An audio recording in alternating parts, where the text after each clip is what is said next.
Hello, and thank you so much for joining me for another moment of Private Transformation Minutes. This is Dala Alfonso, and I am broadcasting live from Omaha, Nebraska. Today, we are continuing our series on how to develop a strong, positive mental attitude, and today is day 19. Day 19 of our 30-day journey on how to develop a strong, positive mental attitude. And today, we will be discussing this all-important subject or this all-important topic called learning to ask. That is knowing exactly how to ask. Now, let's start out here with a very small or simple premise. You have something you want to accomplish. There is something you want to do. But based on your current limitations or your current circumstances, you are not able to get that thing done. And so it becomes a cause of frustration for you, especially when you know someone that can actually help you solve that problem.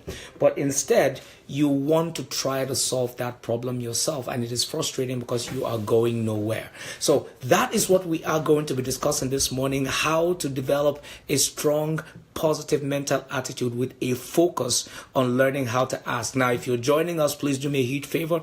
Go ahead, hit that share button, invite your friends to join us. I can see some friends. Steve Peterson, good to see you. Flossie Bliss, good to see you. Olamide Bode, good to see you. Sandy Kutros, good to see you. Murphy Ayo, thank you so much for being here. If you're joining us, this is Private Transformation Minutes with Dala Alfonso. So please just go ahead, hit that share button, invite your friends to come in here, and we are discussing learning how to ask, learning to ask. All right. Great. So let's get started right now. Well, today we're discussing this key topic. Why? Because it is imperative for you to understand the proper way to ask. Now, asking in itself, in my mind, is a science. There is a right way to ask and a wrong way to ask. With everything in life, your attitude determines your outcomes. So how you ask oftentimes will determine if you get a positive or a negative response. Does that make sense? Great. So now let's talk a little bit about this. Why do you need to ask? You need to ask because, number one, you are not the oracle of all wisdom. Number two, you have to ask because you don't know the answer and don't have the keys to every door. You need to ask because there are people that can get things done much quicker than you. You need to ask because life is all about interdependency. Life is all about interconnectivity. Life is all about what you can be able to leverage through synergy from one another. So it is important for us to understand this key fundamental so that way we can be able to become a lot more than we typically would be if we are running this race all by ourselves. Now, why is it that most people do not ask? Most people do not ask for certain reasons. Number one, they don't even know that they can ask. Number two, people do not ask because they are too shy to ask, because they don't know how to go about asking. Number three, people do not ask simply because of the fear of rejection, because they feel that, okay, whoever it is that I'm going to ask is going to say no anyway. So if the person is going to say no, well, then what do you have to lose? Because that is ground zero to start from. Number four, people do not ask because they are too proud to ask. They feel that my pride will not let me stoop that low to ask. See, these key reasons have prevented many people from maximizing their potential or attaining to their dreams. So it is very, very important for you to understand why it is important for you to ask. Now, what is the proper way to ask? Just like anything else, there is a proper way of doing things. In order for you to ask, number one, you have to ask yourself, is this individual or this entity that I am going to approach capable of solving this problem for me? You need to know that. Okay, great. If they can solve the problem, number two is, what is the premium or the price that they will require from me in order for me to ask? You have to also know that.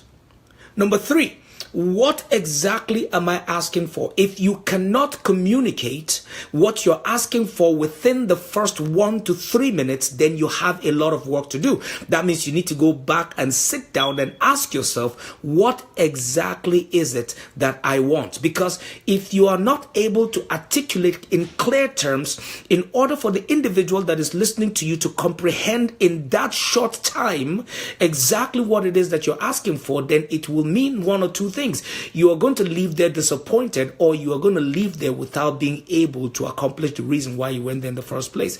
So you need to be able to clearly communicate exactly what is it that you're going to ask for. Number 4, be sure to ask at the right time.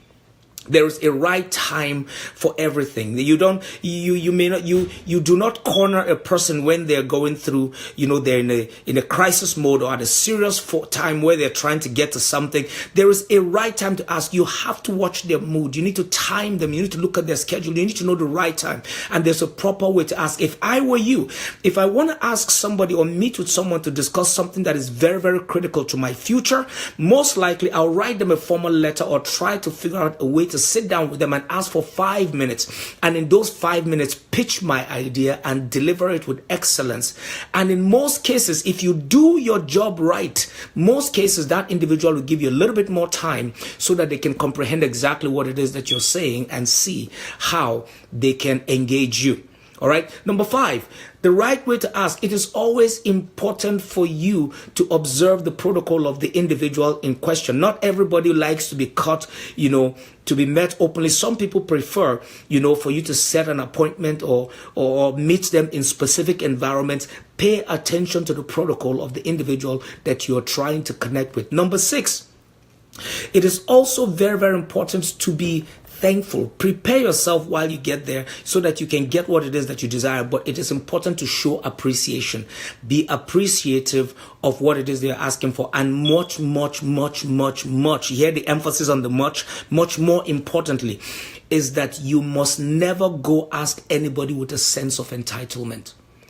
Always approach with the understanding that, I would appreciate if you can do this for me, but do not approach anybody to ask for anything as if it is a right. When you do this, when you observe these key elements in mind, you will find out that asking becomes easy. Asking becomes a breeze. You begin to accomplish things much further than you could have imagined you could have been able to do by yourself. So once again, thank you so much for joining me. If you are just connecting right now, this is Private Transformation Minutes with Dala Alfonso. I just wanted to quickly talk to you on our month-long series on how to develop a strong, positive mental attitude. So be sure to ask. Make sure you ask, and before you ask, make sure that you've exhausted you've exhausted all possibilities. You've put in all the effort. You've looked at you've done all the research to make sure that at that time when you're asking, you know exactly what it is that you want to accomplish. So if you've not been following us for the rest of the week and for the last 19 days, I would like to encourage you to click on that link on the top of this video that says for the full series, and you can be able to watch the last 18 days of what we've been discussing on this fundamental issue. So be sure to join me again same time tomorrow as we continue our series on developing a strong, positive mental attitude. Once again, my name is Dala Alfonso, and I will look forward to talking to you tomorrow. Have a fantastic weekend.